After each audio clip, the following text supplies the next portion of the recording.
Thank you, Rob. That's a tough act to follow. What a tribute to a great man. I just want to say I've been Dutch's neighbor for the last 17 years.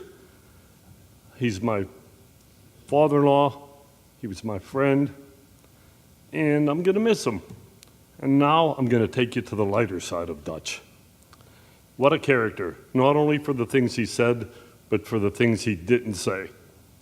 In fall of 1989, when I first started seeing Elaine, I stayed over her house one night, and the next morning I heard a truck pull down the driveway, and I got up to see who it was, and it was Dutch raking leaves.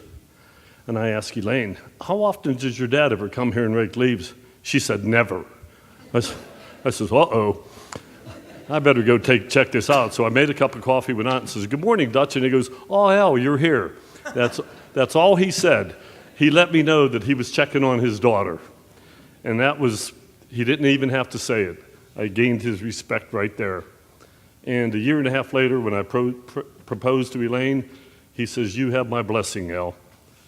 He loved his family. He just loved gatherings, being around his family, being around his friends. That's what it was all about for Dutch. He lived life to its fullest. He loved his dog. I think everybody knew Suki, the little white dog. He drove around the whole neighborhood with her. And I says, where are you going, Dutch? He says, Suki wants a hamburger. Well, sure she does. Get her a milkshake, too. He says, I think I will. One day, him and Suki were sitting in our front yard after we built our house. Dutch was so proud of our house. He was sitting there in the sunshine with his dog and our dog, Aspen. Two Jehovah's Witnesses come walking down the driveway. They started doing their spiel to him. He says, the next thing you know, he fell asleep. He says, I woke up and they were gone. He says, and the dogs were still asleep. He says, I didn't get much out of it, and neither did they. And boy, the man loved to eat. He went on a golf outing with his buddies one time, and they had an all-you-can-eat seafood buffet. He ate all the seafood. They had to close the buffet down because Dutch ate all the food. We would go on vacation, and Elaine would call her dad and say, the weather's great here. He says, how's the food? If you have good food, you have a good vacation. And he loved to eat at home, and his wife was a great cook. Alwyn made some tremendous meals and always had dessert. And one day she put a piece of pie on his desk, on his plate, and he reached around, grabbed his binoculars, and looked down at the pie. He didn't have to tell her. That piece wasn't big enough for him. Oh, what a character he was. So, you know, when you live next to somebody that long, you learn a lot. I actually knew him more than I actually knew my father. I was 27 years old when my dad died, and I actually knew Dutch a lot longer than that. I got to hunt with him, fish with him, and he loved his garden too.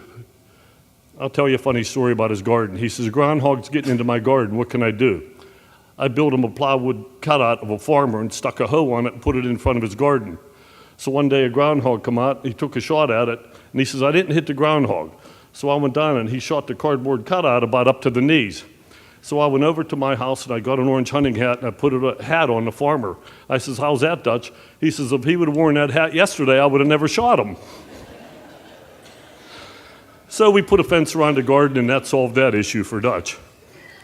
And he loved kids. He loved his grandchildren. He got to meet RJ and Brianna and Richie and Layla. He got to meet Noel's two kids, Bo and McCartney, and he just loved being around those great grandkids. In fact, when we would drive up to see Noel, would be on the turnpike. Elaine's driving, Dutch is in the front seat, I'm in the back seat.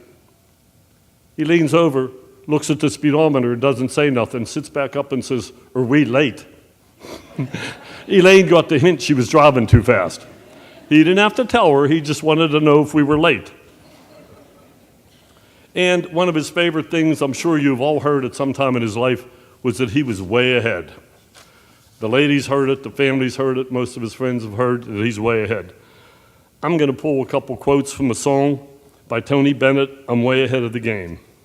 Lady luck, it's goodbye, I hate to see you go, fireworks fill the sky, it was quite a show. I just want to thank you for the free ride, out of all the others, it was a ride. Whatever happens from here on in, I'm way ahead of the game. I walked into heaven right through the front door. Whatever happens from here on out, I won't be sorry that I came. I've had the kind of adventure I read of. I'm way ahead of the game. And that's what Dutch was. He was way ahead of the game in his life. He lived it to the fullest. And I think my greatest tribute to him will be, I will show his grandchildren his pictures.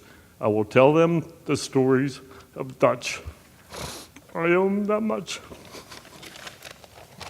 Thank you.